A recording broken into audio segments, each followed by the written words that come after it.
Okay, so here is a review of things the grade 4s and 5s need to know about patterns and tables and things like that.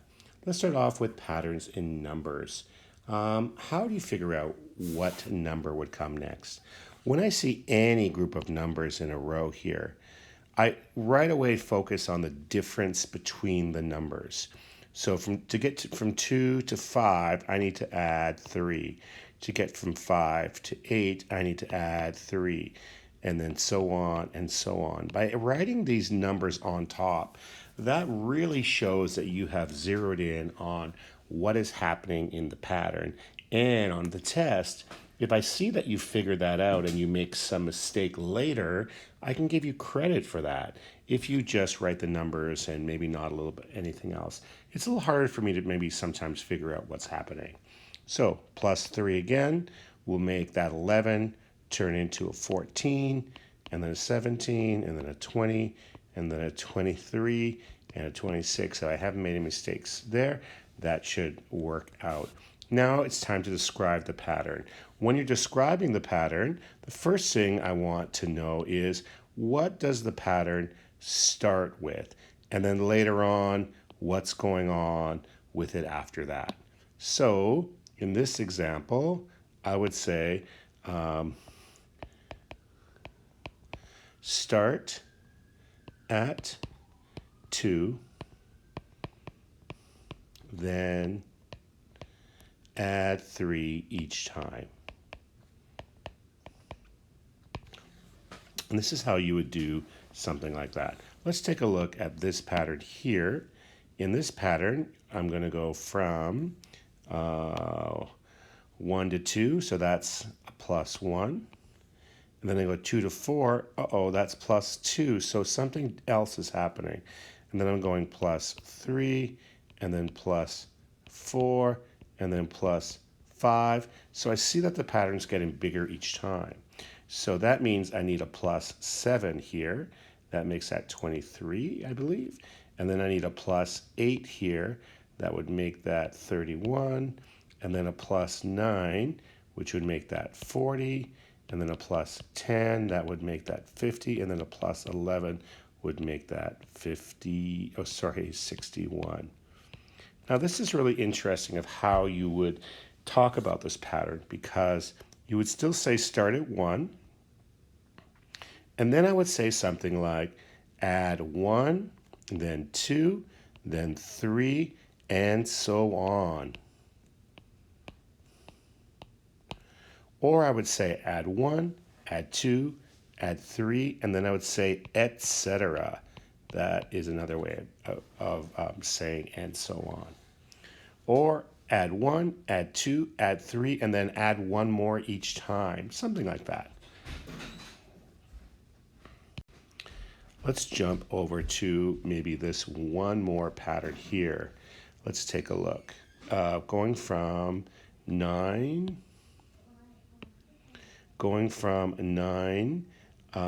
down to 90, that's minus 9. And then I see minus 8. And then I see minus 7. So that means that I'm going to need a minus 6, a minus 5, a minus 4, etc. I'll let you work that one out. And what I would say for this, I would say start at 99, subtract 9, then 8, then 7, and so on. That's how I do that. I want to talk about one other number pattern that comes up sometimes. Let's go to an extra page, and it would look something like this.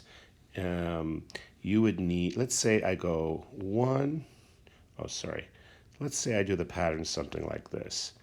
3, 6, 9, 3, 6, 9, 3, 3, 6, 9, 3, 6, 9. Now certainly this looks like plus 3, and then plus 3, and then back down again. This is minus 6. That is certainly one way of looking at this.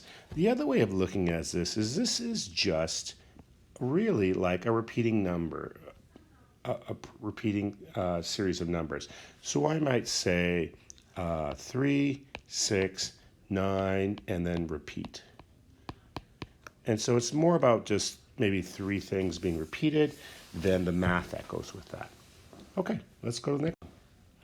Okay, so this is all about a pattern that has to do with a series of blocks. Now it says draw the 4th design. So I've got 1 block here. I've got 1, 2, 3, 4, 5 blocks here. 1, 2, 3, 4, 5, 6, 7, 8, 9 blocks here. And in term number 1, which is block number 1, I had 1, then I had 5, and then I had 9. So if I draw the next one, I can tell that along the top here it had 5, 3, 1. So then if I'm looking here, then I'm going to have 7 blocks going here. 1, 2, 3, 4, 5, 6, 7.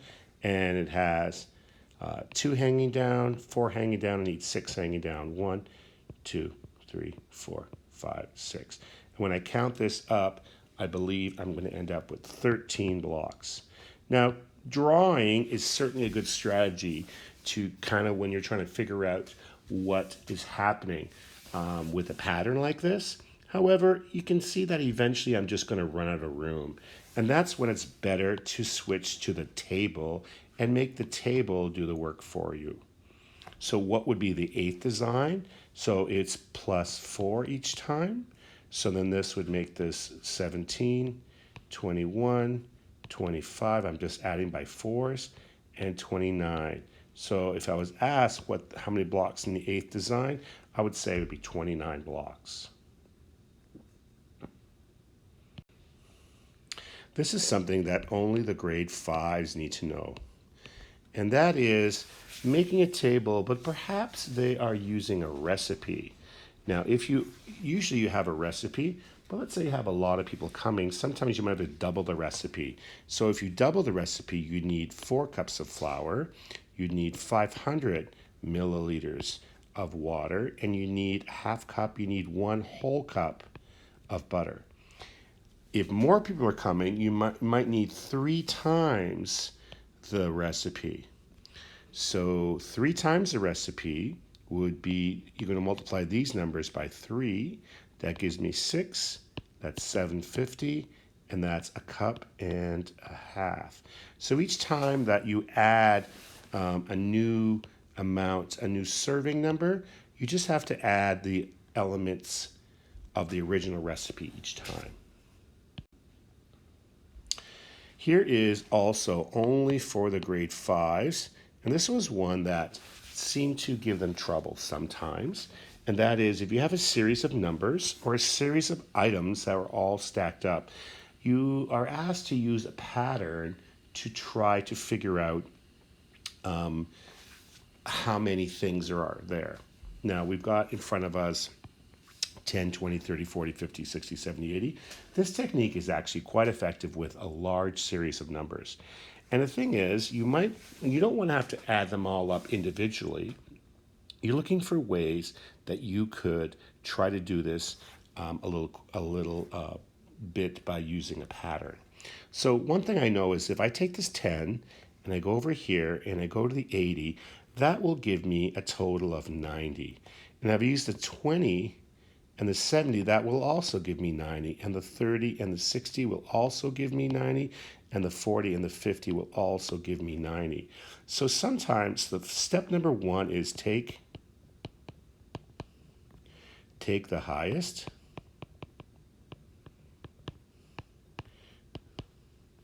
and the lowest number and add them. In this case, our top number and our lowest number added up to 90. And then we have to figure out how many 90s that we actually have. Well, we ended up with 4 90s. Now, the fastest way of figuring that out really is if you know how many numbers there are. So we had 8 numbers, and that leaves the 4 pairs. So the second part is figuring out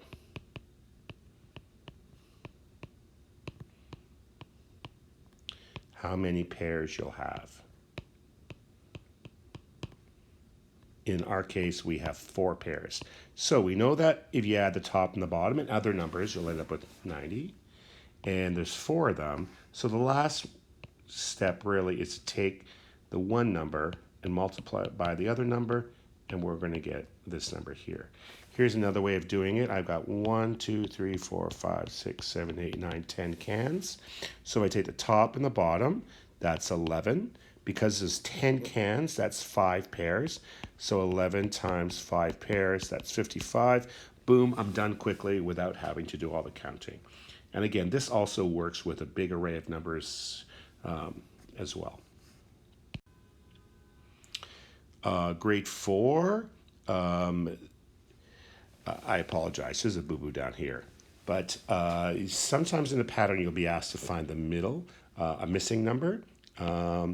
Again, this is a pattern, so I'm going to look for the difference. So that's +3, that's +3, and I got +3 over here. So I'm pretty confident that there's going to be a +3 over here. So +3, and that would make the mystery number 53. And sometimes we're asked to solve this with an equation. So if I could look at this and I could say 50 plus 3, that gives me 53. I could also do this by going the other way and doing a subtraction here. I could say 56 take away 3 equals 53. 53, sorry. Either way, I've got that mystery number in here, I've got what the pattern is doing, and I've got the different numbers inside the pattern. Okay, let's take a look at some expressions. Expressions are part of algebra, and let's figure out what is inside these mystery boxes. When I have something like this, when I see an equal sign, I know that whatever's on here has to be the same as on here. Now, often this is written the other way around, I know that, but this is just a simple adding. I know that's going to be 13, so this guy here has to be 13. When I see something like this, it's a little more tricky. I might try some trial and error to kind of figure it out. Maybe I'll stick a 10 in there. 10 plus 5, 15. Well, that's not enough, and I can keep going. The other way to do this is turn it into a subtraction question. So I take the big number, I take away the 5, and I get 14. So that's another way that you can do it quickly. And again, this one would be the same. 15 take away 7 equals 8, so an 8 goes in there. Sometimes I might have 2 variables, and the question might ask, what are all the possibilities that can go in here? I like to do this with a table. I like to organize it in a table, so it lets me know that I've got every single possibility. So I start off by giving, because I don't want a random collection, I want to do this in order, I like to set the square at the lowest possible number. I'm going to give it the value of 0. If I put a 0 in here, then this circle has to be 13 to equal 13. So that is one combination that I could have. I could have, next would be 1. If I put a 1 in here, then the circle has to be 12 to equal 13. I could put a 2, and I get an 11. I could put a 3, and I get a 10.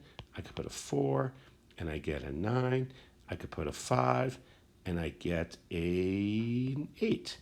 I can get a 6, and I'm going to get a 7. I'm not going to stop there, but that gives me all the possible combinations.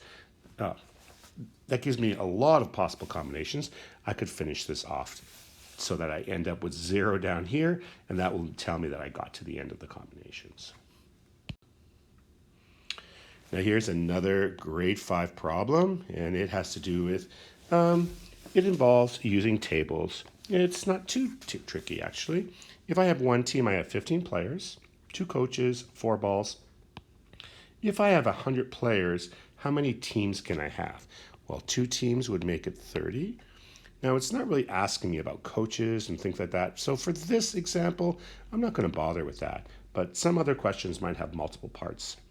But if I just look at the players, 3 teams gives me 45, and then 60, and then 75, and then 90. So here's 4 teams, 5 teams, 6 teams.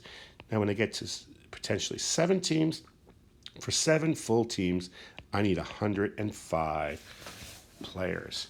So there's a couple of ways to answer this. So I could say, if I have 100 players, well, I have enough for 6 teams, and then I have 10 players left over who can play on the other team. Or I could say, I have enough for 6 teams, and I need to get some more players. I can get to, I have 6 teams, and if I had 5 more players, I can get to 7. So the answer really is around 6, but I have enough maybe to do a team of a 7th team with 10. I want to do a little 5 more players. Oops, sorry about that. A little bonus that we didn't do today. So this is a bonus, but it will be was part of talking about the test. And there's a separate movie that talks about patterns with 1 attribute versus 2 attributes, 2 things going on. Now in this thing, we have everything, the color is all the same. So color is not changing. And then I look at the size. Size is not changing. That's another one that commonly changes. But what is changing is the shape. And if I give this a letter, I could say square, square, circle, circle, circle, square, square, circle, circle, circle. And that's how I could identify this pattern. Then what would come next?